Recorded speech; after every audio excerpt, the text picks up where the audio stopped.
오늘 소개해드릴 책은 노르웨이의 시간, 저자 신하늘. 이 저자는 브랜드 디렉터인데요. 그래서 이제 되게 감성이 풍부해서 그냥 사진만 보려고 골랐던 책인데 그 내용을 읽으면서 제가 너무너무 깊이 빠져들었어요. 그래서 참 노르웨이 한번 여행 꼭 가보고 싶다 이런 생각이 들었던 책이에요. 먼저 프롤로그부터 읽어드릴게요. 막연히 그리워하던 설국을 낯선 나라 노르웨이에서 만났다. 북부의 겨울 사냐는 생각보다 훨씬 더 눈 속 깊이 파묻혀 있었다. 은빛으로 덮인 창백한 겨울산, 파도처럼 깊게 출렁거리는 능선을 따라 좁아지는 산길부터는 차도 더 이상 움직일 수 없었다. 큰 배낭을 메고 구불구불한 숲 위로 발을 내디뎠다. 스노우 슈즈 없이는 허리까지 차는 눈에 움푹움푹 파묻히기 일쑤였다. 예부터 눈이 많이 오는 산간 지역에서 신발 위에 덧대어 신고 다니던 설피라 불리던 것이 바로 스노우 슈즈이다.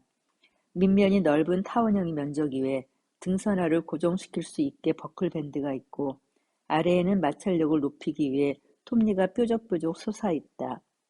각도 조절이 가능하도록 뒤꿈치가 열려있어 큰 제약 없이 오르막길로 움직일 수 있었다. 푸르스름한 공기 속에서 뜨거운 입김이 연신 퍼졌다. 빽빽한 전나무와 자작나무 숲 사이에서 오직 나의 뒤뚱거리는 움직임만이 소음을 만드는 듯했다. 모든 게 멈춰있는 듯 하얗게 스며든 고요한 세상을 만나는 것은 노르웨이를 경험하는 가장 근사한 방법인 것 같다. 소리 없이 내리는 눈은 꽃잎처럼 보리로 쏟아졌다. 지금까지 살면서 보았던 눈과는 마치 다른 종류의 것처럼 느껴진다. 이 은밀한 겨울의 정적이 좋다. 신발에 버클을 느슨하게 묶었던 탓인지 내내 어색했던 스노우 슈즈는 기어이 풀렸고 손에 쥐고 있던 가방이 무게를 따라 맥없이 넘어졌다. 쓸리는 눈의 촉감이 마치 솜처럼 편안하게 느껴져 그냥 그대로 털썩 몸을 눕혔다. 친구는 어서 일어나라고 재촉했지만 아랑곳하지 않고 한동안 하늘 위에 흩어진 나무를 올려다보았다. 그까짓것 옷 젖는 게 뭐 그리 대수라고. 이전에는 가랑비에도 호들갑을 떨던 나였다. 마치 차가운 물 위에 떠있는 듯 차분한 선율이 머릿속에 흐른다. 문득 삶에서 더 바랄 게 없다고 생각했다. 공기를 깊게 들이마시며 찰나의 깊고 푸른 아름다운 순간을 눈과 마음에 눌러 담는다. 오후 4시가 넘어가자 해 그림자가 짙어지기 시작한다. 석양빛이 산을 황홀하게 감싸는 순간 친구는 성큼성큼 나를 데리고 산 정상으로 올라갔다. 노르웨이 깊은 산자락에서 우리는 결혼을 약속했고 그렇게 내 삶은 노르웨이에서의 시간 위로 포개졌다. 첫 시작만큼 우연한 것이 있을까? 이곳에서 나는 익숙한 것들을 내려놓고 모든 것의 처음이 되었다. 부족한 이해는 노르웨이가 모국인 그의 언어를 빌렸다. 두 개의 서로 다른 언어와 문화가 섞이고 닮아가는 과정을 거침에 맞는 촘촘한 시선의 겹이 어느 누군가에게 노르웨이로 통하는 길이 될 수 있길 바라며. 이 책은 크게 4개의 챕터로 되어 있어요. 처음은 퓨오르의 시간, 두 번째는 노르웨이 디자인, 세 번째 노르딕 테이블, 그리고 네 번째 노르웨이 라이프 스타일. 모든 내용이 다 너무 좋은데요. 제가 이거 읽고서 가장 인상 깊었던 쪽, 그런 거 한두 쪽만 골라서 다시 소개해 드리겠습니다. 먼저 피오르의 시간. 1년 중 한 달쯤은 모두가 충분한 휴가를 보내는 노르웨이 7월은 마치 도심이 텅 빈 듯 한산했다. 나도 그 들썩임을 따라 일탈과 자유를 만끽하기 위해 다른 나라를 기웃거려 보았지만 아이러니하게도 북유럽에서 떠나온 도시들은 한여름을 보내기엔 너무나 뜨겁고 열정적이었다. 더위에 취약한 나는 끓는 폭염과 여름의 열기에 쉽게 고단해졌다. 불편하지만 근사한 신발을 신고 발이 아프다고 불평하면서도 관광 명소와 맛집을 돌아다니며 남긴 사진들만이 절뚝거린 시간들을 증명하고 있을 뿐이었다. 이전과는 다른 여행을 해보고 싶다는 욕구가 강해진 2015년 여름, 노르웨이에서의 첫 피오르 여행을 떠났다. 피오르 여행에는 타인의 시선을 의식하는 불편함이 없다. 모두가 온전히 자신만의 시간에 집중하고 있을 뿐이다. 강박과 의무감에서 해방된 여행은 통상적인 감각을 자꾸만 비켜나갔다. 그때부터 발음조차 하기 어려운 지명들을 우물거리며 매 여름 노르웨이 피오르 곳곳을 누비고 다녔다. 그저 자연을 훑고 지나가는 여행이 아니라 잊고 있었던 새로운 감각이나 영감을 얻게 되는 스스로 자연스러운 것들의 일부가 되는 여행이었다. 이 장에서는 피오르를 여행하는 가장 특별한 방법들을 소개하고자 한다. 현지인들처럼 느릿한 일상을 보낼 수 있는 하르당 에르 피오르, 노르웨이 건축 디자인의 정수를 만날 수 있는 게랑 에르 피오르, 연중 투어가 가능하면서 빙하 트레킹을 즐길 수 있는 송네 피오르와 피오르 여행의 관문이자 예술의 도시 베르겐을 소개한다. 이 챕터에서 제가 고른 것은 두 가지예요. 게랑 에르 피오르와 베르겐. 먼저 게랑 에르 피오르를 소개해드리겠습니다. 노르웨이 피오르 중에서도 가장 수려한 경관을 자랑하는 게랑 에르 피오르는 노르웨이 건축 디자인의 가치와 철학이 응집된 곳이기도 하다. 피오르 여행을 하다 보면 긴 이동 시간과 반복되는 풍경으로 인해 처음에 느꼈던 경이로운 감정이 무뎌지게 되는 순간이 있다. 그때 마주하는 이곳의 건축물은 피오르의 이미지를 시각적 감흥에만 머무르지 않고 빛과 소리, 풍경의 언어로 인식하게 만든다. 노르웨이 건축물은 자연을 압도하려거나 통제하려는 욕심을 좇지 않는다. 험한 지형으로 접근하기 어려웠던 장소에 건축적 장치들을 더해 그곳에 가는 사람이 자연에 대한 경험을 더 높은 차원으로 누리도록 할 뿐이다. 이번 게랑에르 피오르 여행은 건축과 디자인이라는 키워드로 떠나보기로 한다. 광활한 자연 속 싱그러운 하루. 구두 브란드 유벳과 유벳 랜드스케이프 호텔. 내가 처음으로 그 비밀스러운 공간을 만난 건 아카데미 시각효과상 수상 영화 엑스 마키나에서였다. 영화는 프로그래머 칼렙이 인공지능 분야의 천재 과학자 네이든의 비밀스러운 실험을 위해 그의 별장 겸 연구실로 초청되는 장면부터 시작된다. 영화 제작팀은 이 영화에 등장하는 주요 배경 장소를 찾기 위해 알프스 및 유럽 전역을 물색했다고 하는데 최종적으로 노르웨이에서 가장 적합한 공간을 발견했다. 가파른 협곡과 깎아진 듯한 절벽, 청록빛 호수와 거대한 피오르 속에서 오로지 점과 선으로만 이루어진 듯 정제된 간결함이 돋보인 유벳 랜드스케이프 호텔의 건축물은 그들이 원했던 이미지의 모든 풍경을 지니고 있었다. 마치 주인공이 낯선 행성에 불시착한 것 같다고 생각했던 그 공간이 사실은 실제하는 곳이라는 사실만으로도 나는 마치 보물을 손에 쥔 듯한 기분이 들었다. 광활한 자연 속에 고립된 나를 상상하며 영화 속 유벳 호텔을 찾아 떠나는 여행이 시작되었다. 영화 속에서 유벳 호텔의 배경은 알래스카로 소개되었지만 실제로는 노르웨이 북서부의 발달에 위치하고 있다. 노르웨이 지명 중에서 유벳은 협곡을 뜻하는데 이름에서도 짐작할 수 있듯이 이 호텔이 위치한 곳은 협곡을 품은 아름다운 작은 마을이다. 골든 루트의 트롤스티겐 근처에 자리하고 있기 때문에 찾아가는 길은 쉽지 않지만 대신 노르웨이 자연의 진면목을 만날 수 있으니 그 수고로움을 완벽히 보상하고도 남는다. 노르웨이는 1900년대 중반부터 국립관광도로를 따라 전망대, 호텔, 휴게소 등을 설계하여 자연과 어울리는 건축 디자인을 조성하는 프로젝트를 진행하고 있다. 노르웨이 정부는 저명한 건축가들의 참여뿐 아니라 잠재력이 있는 신인 건축가들의 발굴과 양성에도 매우 적극적이었는데 그중 건축가 얀 울라브 옌슨과 보레 스코드비는 이 프로젝트를 통해 세간의 이목을 끌었고 이들의 작품이 바로 구두 브란드 유벳 전망대와 유벳 랜드스케이프 호텔이다. 구두 브란드 유벳에는 거침없이 쏟아지는 협곡과 폭포 위로 구불구불하게 디자인된 흥미로운 산책로가 조성되어 있다. 언뜻 보면 그다지 눈에 띄지 않는 디자인이지만 어느 한 요소가 앞서서 자연을 압도하지 않는 노르웨이 건축의 검소한 색채가 여실히 느껴진다. 가까이 다가가자 2.5cm 두께로 가공된 무거운 철강 소재가 마치 나뭇가지처럼 가벼운 형태로 얼기설기 엮여 있었다. 이 건축물은 2009년에 유럽연합에서 우수한 현대 건축 작품에 수여하는 미스 반 데어 로에 어워드를 수상했다.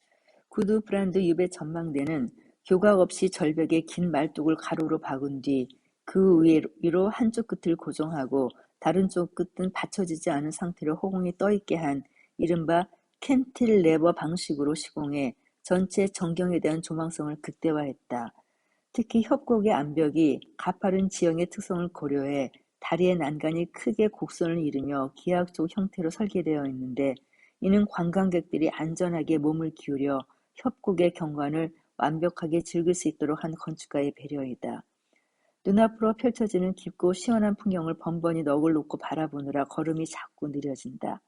때마침 둥그런 무지개가 폭포 위에 떠올랐다. 이번 여행은 어쩐지 느낌이 좋다. 유벳 카페에서 한껏 여유를 즐기다가 호텔로 발걸음을 올렸다. 자연보호구역으로 지정된 거대한 산줄기를 따라 길고 넓게 이어지는 들녘과 계곡 안에 숨은 듯이 자리하고 있는 유벳 호텔은 원시림을 훼손하지 않고 최대한 지형에 맞춰 설계하여 독특하게도 외부에서는 건물이 잘 보이지 않는다. 바닥이 고르지 않은 울퉁불퉁한 자갈길을 걸어서 드디어 객실 앞에 도착했다. 호텔은 하나의 큰 건물에 객실 여러 개가 함께 있는 형식이 아닌 9개의 독립적인 건물로 분리되어 있었다. 각각이 위치한 지리적 특성을 기반으로 하여 주변의 풍경을 최적의 모습으로 느낄 수 있도록 디자인된 독특한 형태의 건물들은 주변 숲과의 조화를 위해 모든 외벽과 지붕이 동일한 목재로 어떠한 장식도 없이 차분하게 절제된 모습이다. 객실 주변으로는 자작나무와 소나무, 자연 그대로의 모습인 바위들이 사방을 빼곡하게 둘러싸고 있었다. 인간의 손을 거친 세련되고 현대적인 디자인과 이를 둘러싼 자연의 요소들이 절묘하게 어우러진다. 호텔은 건물을 짓기 위해 자연의 영역을 함부로 침범하거나 훼손하려 들지 않고 본래의 모습을 그대로 보존한 채 필요한 시설만을 사이사이에 얹어 구획하는 방식을 택했다. 내부 공간 역시 원목과 차분한 색상의 가구들로 정돈되어 안정감을 준다. 필요한 공간을 최소한으로 기능적으로 배치한 덕에 모든 것이 군더더기 없이 깔끔하다.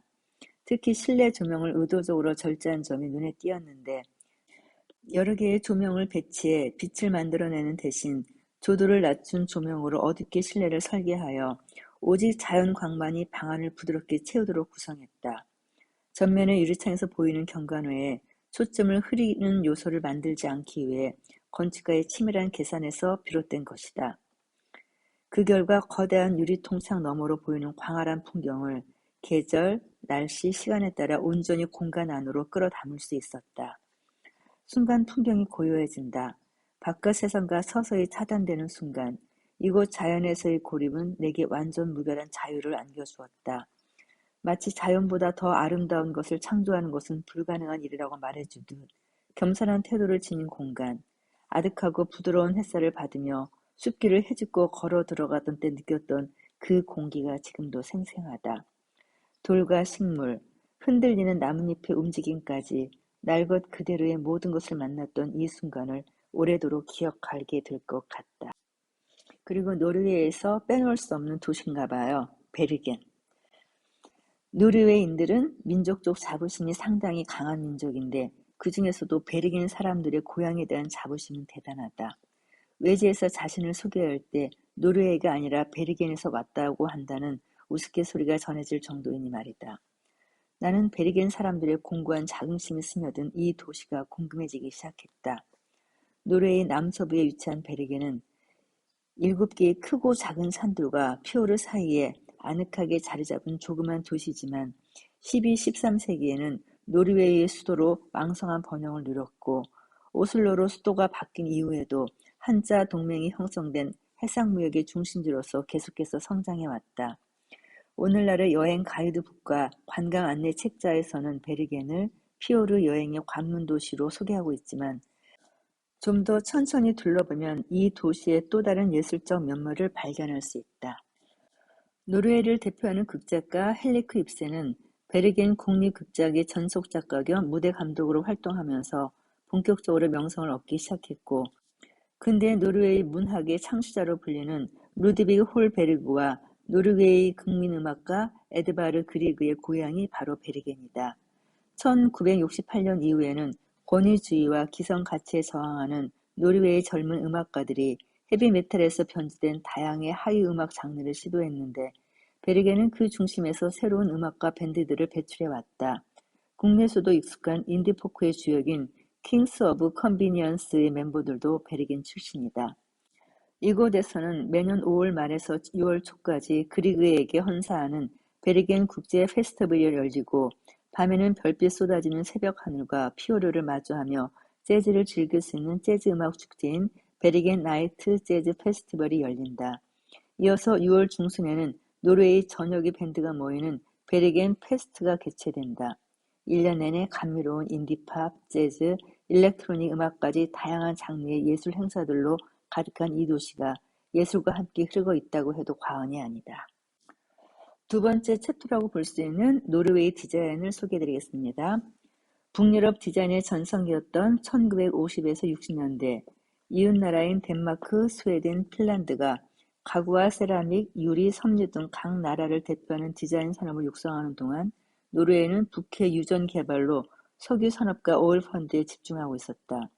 부유한 경제력을 축적한 이후에도 그간 열악했던 환경을 개선하는 과정에서 독자적인 디자인 정체성을 만드는 일이 빠르게 진행되지 못했고, 당시 국민들 역시 디자인에 대한 소극적 태도와 참여로 디자인 산업이 적극적으로 육성되지 못했다. 하지만 결핍은 오히려 새로운 가능성으로 발전하기도 한다. 1993년 노르웨이 디자인과 건축, 도시개발에 중점을 둔 노스크프롬이라는 공공재단이 설립되면서 정부는 디자인 산업을 지원하기 위한 적극적인 투자를 하기 시작했다. 여기에서 중요한 점은 노르웨이 디자인의 방향이 경제적 가치보다는 국민들의 삶의 질 향상이라는 사회적 가치에 중심을 두고 있다는 것이다.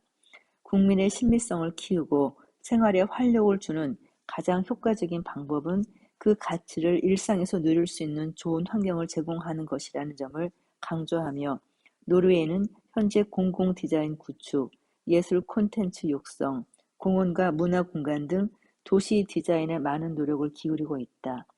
가구 디자인 및 생활용품 같은 영역에서는 단번에 손에 꼽을 만한 디자이너를 찾기 어렵지만, 공공 디자인 및 환경에 대한 의식을 담은 그린 디자인이라는 키워드로 노르웨이의 디자인을 살펴본다면 놀라운 매력을 발견할 수 있을 것이다. 특히 노르웨이에서 건축 디자인 분야의 행보는 주목할 만한데, 지속 가능한 도시개발을 목표로 건물에서 배출되는 온실가스를 50% 이상 줄인다거나 건물의 철골 중 90%를 재활용 자재로 사용하는 등 에너지 절감에 필요한 친환경 기술을 차근차근 구축하며 다양한 시도를 하고 있다. 이와 같은 꾸준한 노력의 결과로 2019년에 오슬로는 유럽의 녹색 수도로 선정되었다. 기존의 상황을 더 바람직한 상황으로 바꾸기 위한 행동을 고안해내는 사람이라면 누구든지 디자인을 한다고 말할 수 있다. 노벨 경제학상 수상자인 허버트 사이먼 교수의 말처럼 나는 노르웨이 디자인에 담긴 의미를 또 하나의 각도에서도 해석하고 싶다.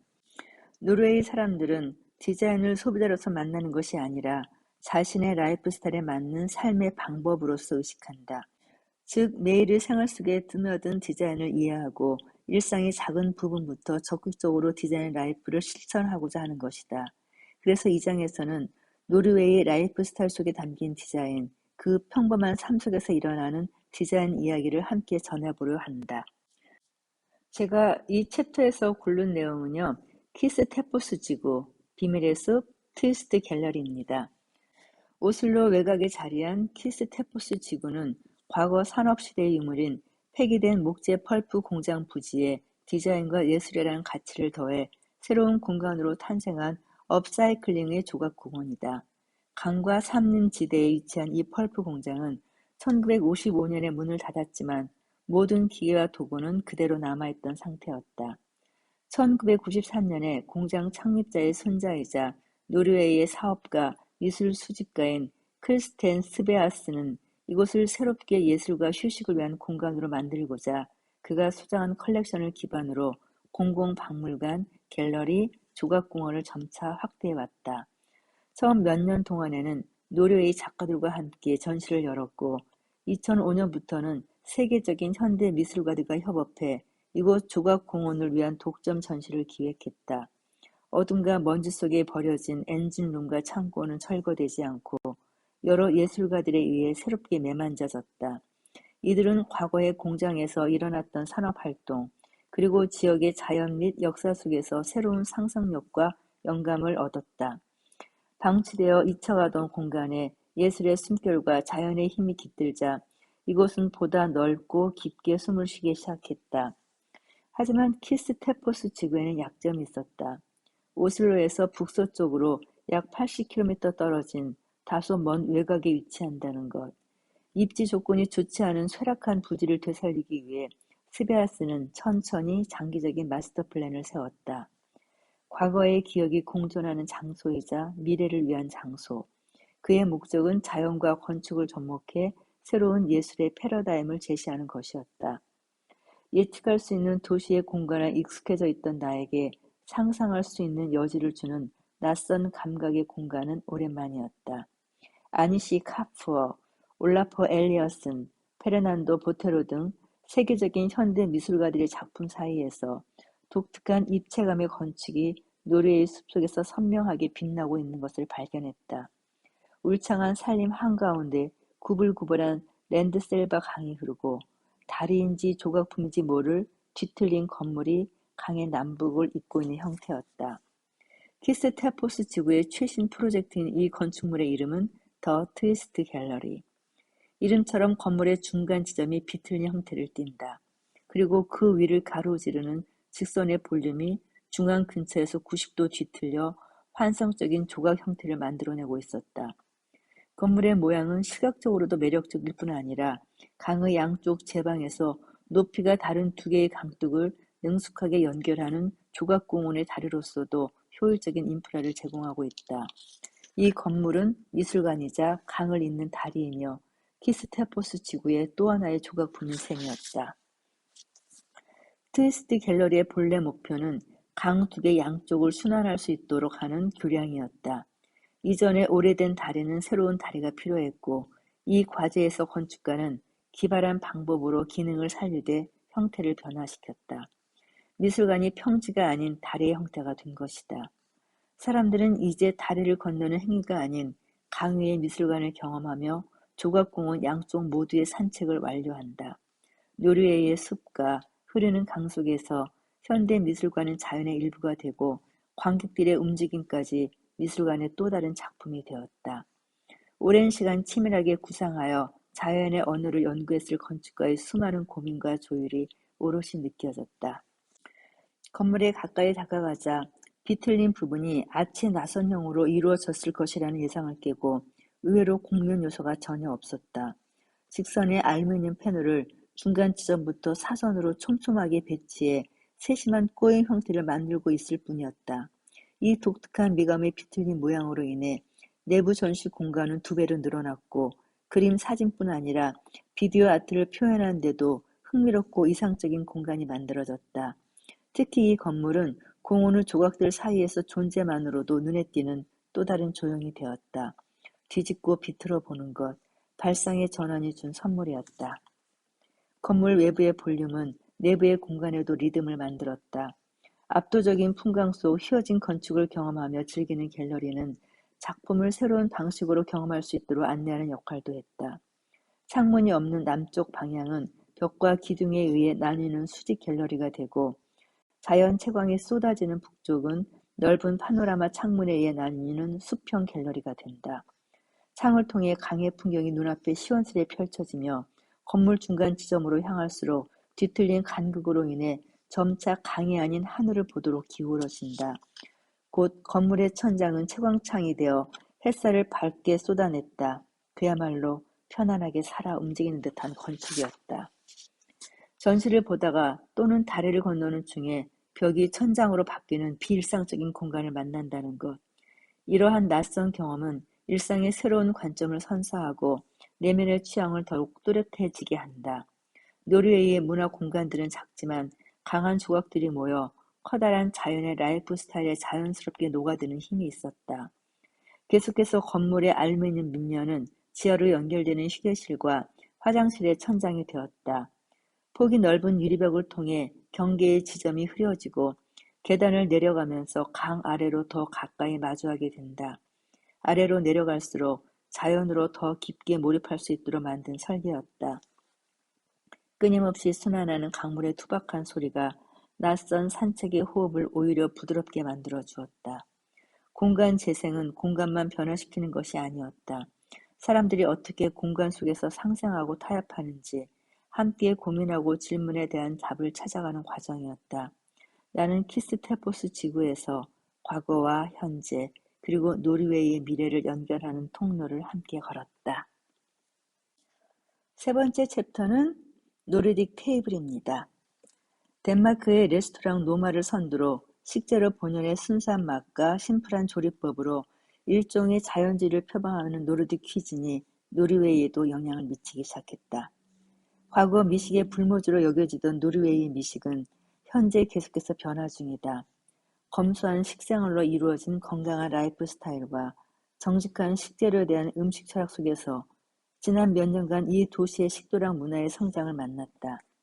도시의 레스토랑들은 염장, 발효, 훈제, 절임 등 북유럽의 전통적인 요리법에 대해 끊임없이 연구하며 노르딕 퀴즈의 새로운 트렌드를 만들어가고 있다.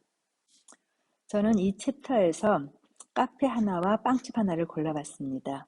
먼저 헬리크 입센의 단골집 그란 카페입니다. 칼 요한 거리를 따라 걷다 보면 매년 노벨 평화상 수상자들과 각국 정상들이 묵는 곳으로 유명한 그랜드 호텔을 발견하게 된다.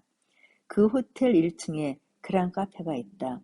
이곳은 1874년에 문을 연 이후 여러 명사들이 머문 역사가 쌓여 있어 오슬로에서는 단순한 식당 이상의 의미가 있는 곳이다.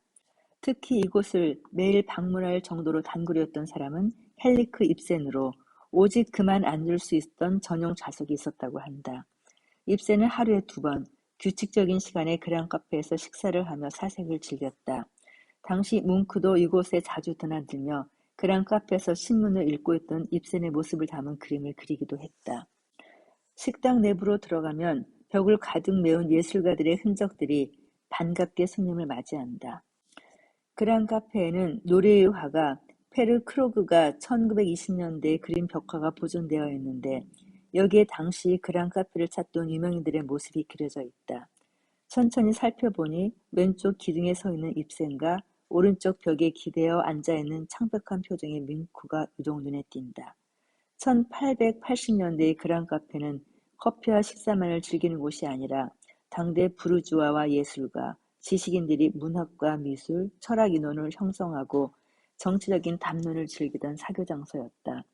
그리고 140년이 지난 지금 그란 카페에서 즐기는 식사는 특별하다.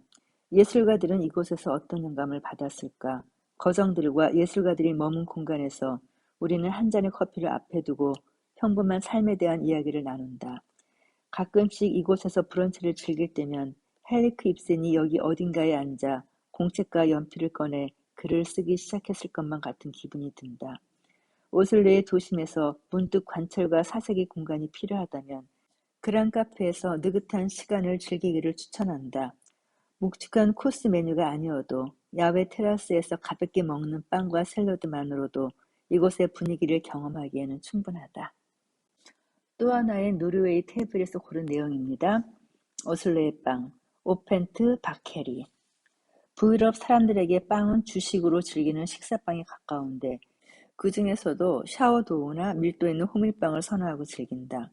이런 빵은 일반적으로 밀로 만든 빵에 비해 결도 거칠고 투박하지만 곡물이 가진 영양 성분도 풍부하고 소화도 잘 되어 부담 없이 먹기에 좋다. 특히 햄과 치즈, 루꼴라와 같은 간단한 재료들을 끼워 샌드위치를 만들면 담백한 빵의 매력이 배가 된다.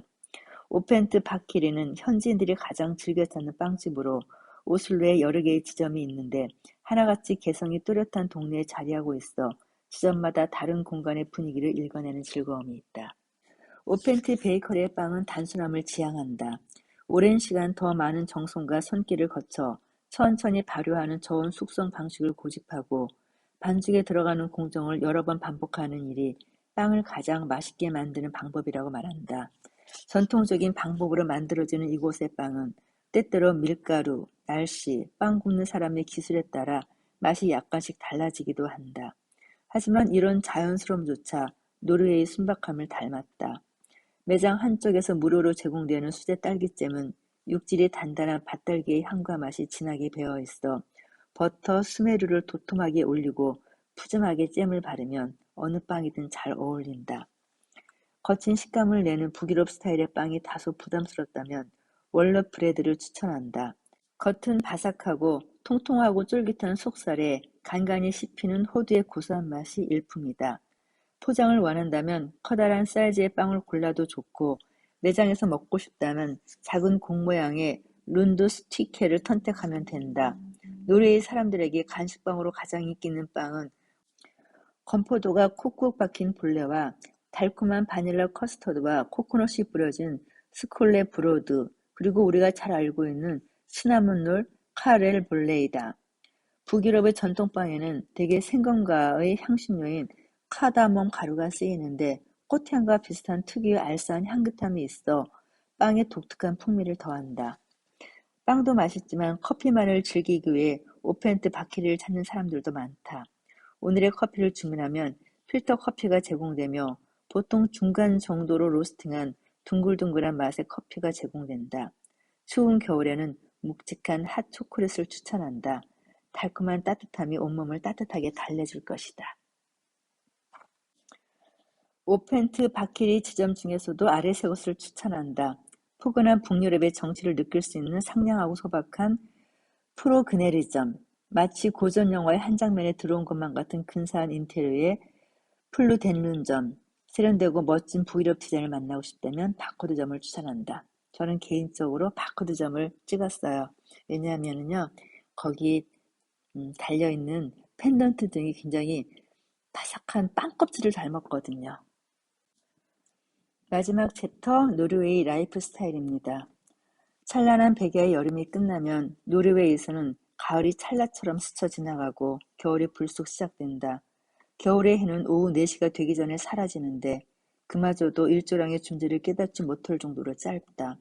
노르웨이의 겨울에 대해 어스름한 어둠으로 시작하여 칠흑처럼 짙은 어둠으로 끝나는 하루들이라고 불평하자 노르웨이인들은 수줍게 답했다. 나쁜 계절은 없어. 부적절한 옷차림만 있을 뿐이지. 나는 차마 반박하지 못했다. 기능성과 실용적인 차림과는 거리가 먼 옷차림을 하고 매일 부족한 비타민 D를 보충해가며 무기력하게 스산한 겨울을 견뎌내는 나와는 달리 그들은 겨울을 삶의 일부로 여기며 흡족한 표정으로 기꺼이 즐거움을 누리기 때문이다. 몇 번의 겨울을 더 보내며 나는 마침내 날씨에 맞지 않는 옷과 신발들을 던져버렸고 겨울철 우울증에서도 해방되었다. 그리고 노르웨이인들의 코셀릭에 조금씩 걸음을 내디뎠다. 긴 겨울을 노르웨이인들에게는 코셀릭의 완벽한 조건이 된다. 안온함을 뜻하는 코셀릭은 포괄적인 의미를 띠고 있어 한두 단어로 정의하기에는 어렵지만 그 자체로 노르웨이인들의 생활 방식이 담긴 단어이기도 하다. 이 장에서는 노르웨이식 행복한 라이프 스타일의 비밀이라고도 할 수 있는 코셀릭에 관한 이야기를 해보려 한다. 최근 노르웨이에서 출간된 라르스 뮤팅의 책 노르웨이 나무는 1년이 넘도록 베스트셀러 자리를 지켰다. 책의 내용은 소박하게도 장작을 패고 쌓고 말리는 법에 관한 것이다. 이 책에서 저자는 장작 패기야말로 낭만적 민족주의의 현대적이고 현실적인 형태일 뿐 아니라 노르웨이 문화의 정수라고 말한다. 현대 도시 생활에서 직접 나무를 베서 장작을 마련하기는 어렵지만 노르웨이 사람들은 겨울철 눈 덮인 숲속의 별장에서 도끼를 휘둘러 나무를 쪼개는 일을 즐긴다. 꼿꼿하고 튼튼한 장작더미를 만들고 마른 잔가지와 자작나무 껍질을 모아 사그락 난로에 불을 붙인 뒤 타닥타닥 장작 터지는 소리와 함께 퍼지는 온기의 낭만을 누리는 것이 노르웨이 코셀릭의 대표적인 방식이다. 물론 이를 위한 과정이 녹록지만은 않다. 육체적 노동은 고된 수고와 번거로움을 수반하지만 노르웨이인들은 자발적인 불편함과 느림을 즐길 줄 아는 사람들이다. 오늘날처럼 속도감 있게 빠르게 돌아가는 세상에서 빼기는 더하기만큼 중요하다는 것을 나는 이들의 휘태 라이프를 통해 배웠다. 노르웨이는 넓은 땅에 적은 인구가 살다 보니 대부분의 사람들이 도시 외곽에 휘태라 불리는 소박한 별장을 소유하고 있다. 휘태는 주말마다 시간을 보내는 제2의 집과도 같은 곳인데 부모나 조부모 세대부터 물려 내려오는 경우가 많다. 겨울 별장은 스키를 즐기기 위해 고도가 높은 곳에 위치하거나 스키 슬로프와 연결되는 곳들을 선호하고 여름 별장은 4주 연속 이어지는 긴 여름 휴가를 위해 호수와 바닷길을 따라 자리한다. 또한 노르웨이인들이 소유한 요트가 약 60만 척에 이를 정도로 개인용 선박을 보유하고 있는 사람들도 많다. 별장과 요트, 어딘가 호사스러워 보이지만 사실 노르웨이 사람들은 유럽에서도 촌스럽다는 이미지를 지닌 만큼 패션과 같은 유행에는 도통 무관심하다. 전체적인 국민 성향이 과시욕이 없이 수수하고 검소한 탓에 노르웨이인들은 석유로 번 돈을 쓰고 싶은 유혹을 대체 어떻게 뿌리쳤을까라는 질문이 화두가 될 정도이니 말이다. 노르웨이 정부가 원유로 얻은 수익을 국부 펀드로 적립해 미래 세대를 위한 후생연금과 정부 지출에 대비하는 것처럼 국민들 또한 내실 있는 소비를 중요시하고 은퇴 후 가족들이 함께 즐길 수 있는 별장이나 여가 활동에 할애하는 시간과 비용이 크다. 가짜 욕구와 자신이 누릴 수 있는 소비를 구분할 수 있게 만드는 문화. 이곳 사람들은 스스로 돈의 주인이 되어 삶의 원칙에 맞는 가치 있는 소비를 한다. 손 닿는 곳에 탈출구를 만들어둔 휘트라이프 덕분에 노르웨이에서는 휴일마다 떠나기 좋은 핑곗거리가 생긴다. 이곳에 오면 반드시 해야만 하는 일이란 없다. 별장에서 눈을 뜨자마자 우리는 잠이 덜 깬 부스스한 얼굴로 스키를 들고 채비를 나섰다. 봉우리의 윤곽이 선명하게 보일 정도로 영하의 구름 한 점 없는 쾌청한 날이다. 크로스컨트리 스키는 폭이 좁고 길이가 길어 슬로프에 국한되지 않고 눈만 있으면 편리하게 즐길 수 있다. 빠른 속도로 활강하는 알파인 스키와는 달리 크로스컨트리 스키 부츠는 앞축만 바인딩에 고정되어 있고 뒤축은 스키와 자유롭게 분리되는 형태라서 평지나 오르막 위를 달리는 마라톤처럼 인내가 필요한 운동이다. 하지만 고요한 숲길을 미끄러지듯 유연하게 달리며 아무도 가지 않는 산길을 누비는 해방감과 그 즐거움은 무엇에 비할 바가 아니다. 스키를 타며 산이 에워싼 풍요한 풍경을 그대로 흡수하는 동안 찬 공기에도 비 오듯 흐르는 땀을 훑어낸다. 노르웨이 겨울은 이렇게 차가움과 따뜻함이 함께 공존한다. 낮보다 밤이 긴 겨울은 사실 추위보다 일조량이 적은 어둠이 더 견디기 힘들다. 겨울을 움츠러든 채 지내다 보면 쉽게 무력해지고 우울해지기 때문에 이곳 사람들은 길 겨울 동안 자기 자신을 건강하게 지키는 방법을 터득하기 시작한 것이다. 눈 덮인 도심에서 스키를 타고 출근하는 사람들, 휴일에도 버스나 지하철에서 스키를 들고 타는 사람들을 볼 때면 그들이 풍기는 명랑함에 절로 기분이 좋아진다. 아이가 첫 발을 떼면 노르웨이 부모는 아이 발에 스키를 신긴다는 말이 있을 정도로 노르웨이 부모들은 어린 자녀들을 데리고 집 근처 공원이나 언덕에서도 스키를 탄다. 강한 바람이 잎이 떨어진 나무 새를 지나가듯 우리 몸을 훑고 지나가면 우리는 겨울을 맞을 준비를 마치게 될 것이다. 이렇게 사시사철 우리를 지탱해줄 순수하고 변함없는 겨울의 미덕을 빌리고 싶다. 겨울이면 우리는 좀 더 내적인 삶을 살아간다. 우리의 마음은 마치 휘날리는 눈보라 아래에 있는 오두막처럼 따뜻하고 유쾌하다. 오두막의 문과 창문은 반쯤 닫혀있지만 굴뚝에서는 연기가 기운차게 올라간다. 눈보라 때문에 집안에 갇혀 지내지만 그렇게 집안이 더 안락하게 느껴지고 가장 추운 날에는 난로가에 앉아 굴뚝 꼭대기를 통해 하늘을 보는데 만족한다. 굴뚝 근처의 따뜻한 구석에서 고요하고 평화로운 시간을 즐긴다. 헨리 데이비드 소로 겨울 산책 중에서 차가운 계절이 오면 삶의 속도를 조금 줄이면서 노르웨이인들은 긴 겨울의 통로로 성큼성큼 들어간다. 소로는 또 이렇게 말했다. 조물주는 특정한 시대를 편애하지 않는다고. 하늘에서는 끊임없이 빛이 쏟아져 내리지만 그 빛을 보는 사람의 눈이 돌로 변할 뿐이라고. 이 책의 내용이 거의 마지막이네요. 그리고 제가 가장 인상 깊었던 내용 중에 하나입니다. 노르웨이식 웨딩. 친한 친구의 청첩장을 받았다. 청첩장의 표지에는 한겨울 눈 덮인 가파른 산 정상에서 스키를 타다가 청혼을 하는 장면을 담은 사진을 실었다.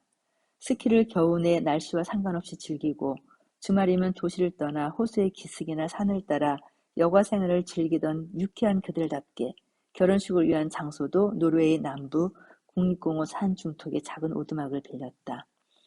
오슬로에서 자동차로 5시간 걸리고 차가 들어갈 수 없어 또다시 배를 타고 들어가야 닿을 수 있는 깊숙한 곳이었지만 그 누구도 먼 거리에 대한 불평은 하지 않았다.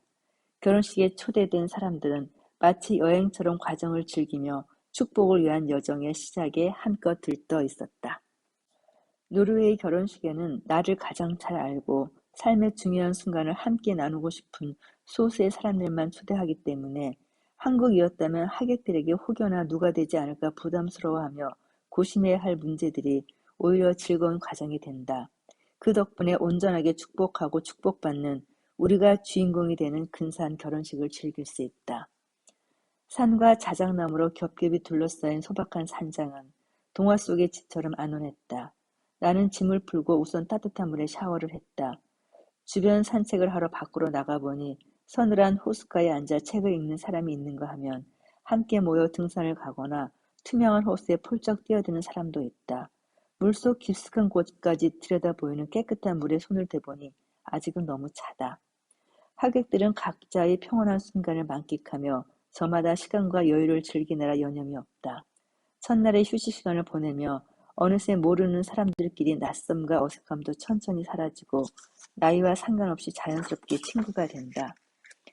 결혼식 당일에는 이른 아침부터 모두가 분주하게 결혼식을 위한 준비를 시작한다.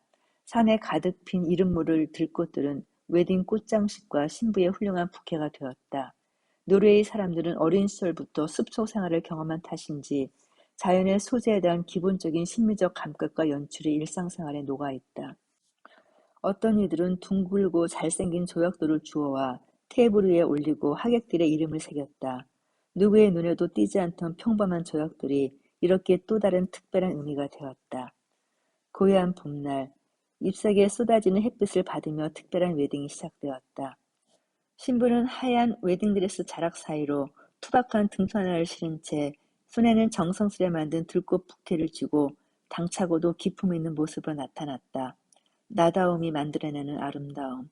세상에서 제일 아름다운 신부라는 경위가 조금도 아깝지 않다.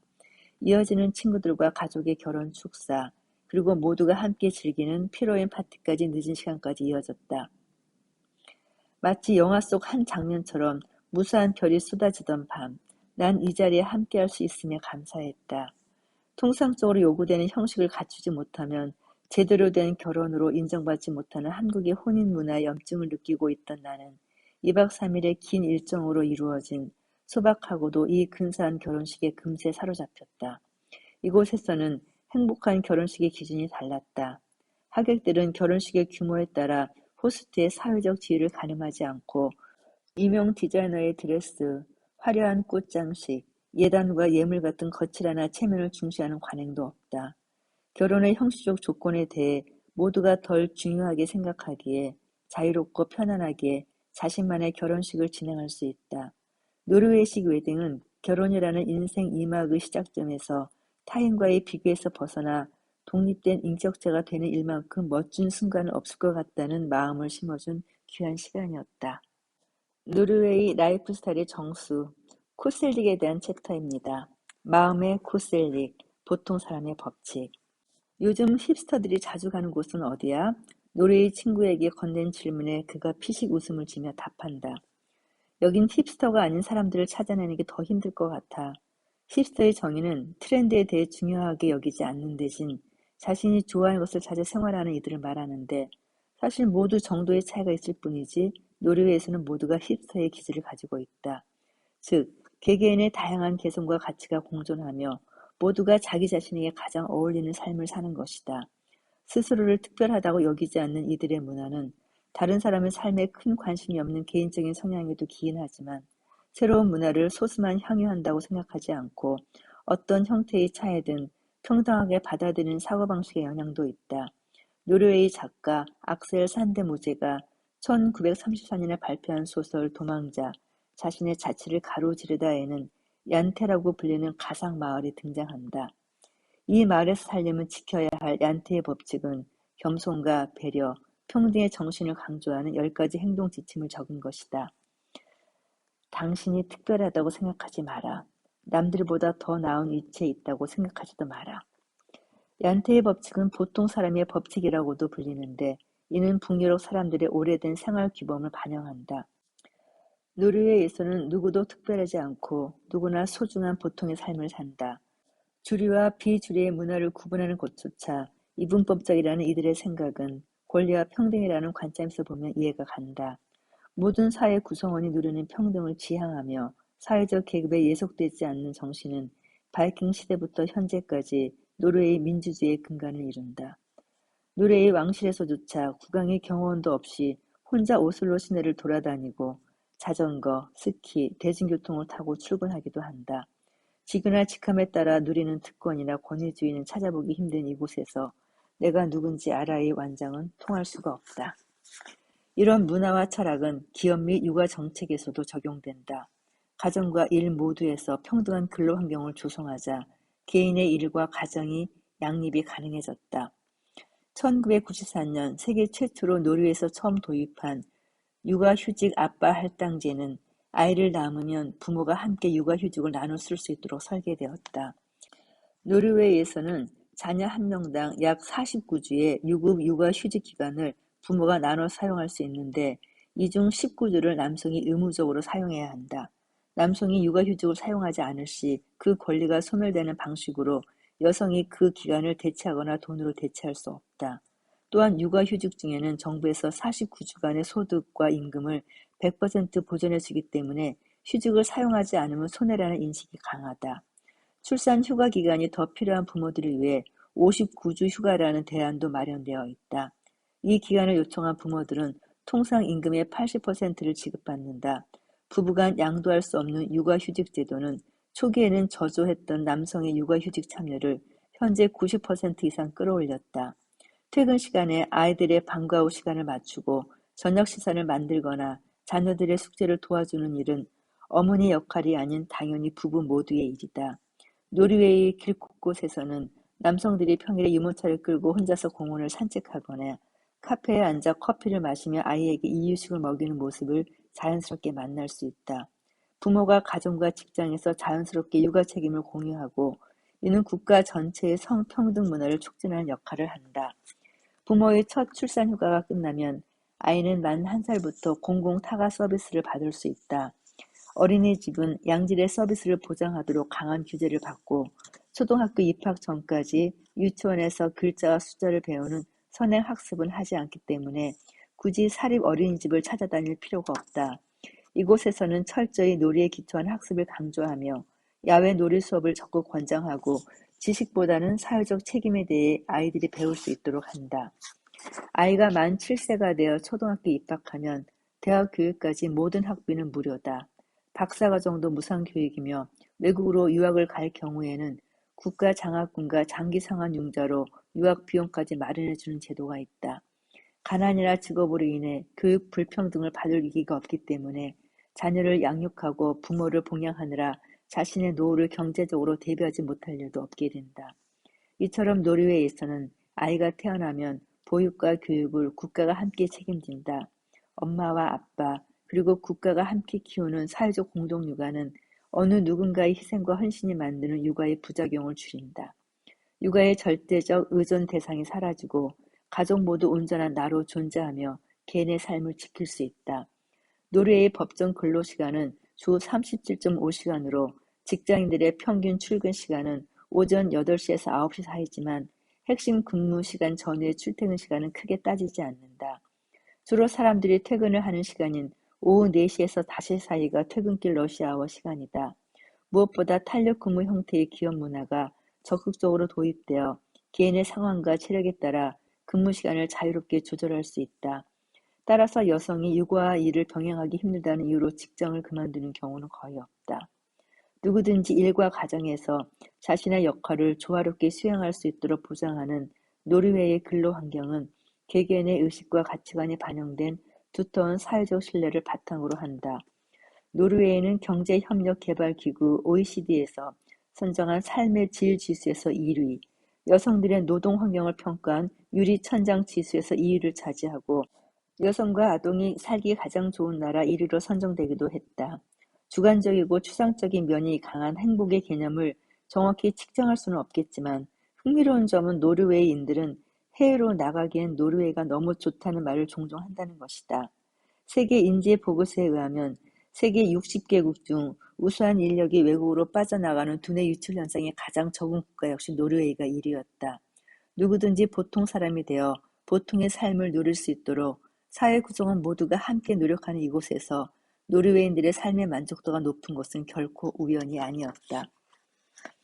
이 책을 다 읽고 나니까 여행 가고 싶은 나라가 아니라 정말 살고 싶은 나라가 노르웨이인 것 같아요. 끝까지 들어주셔서 감사합니다.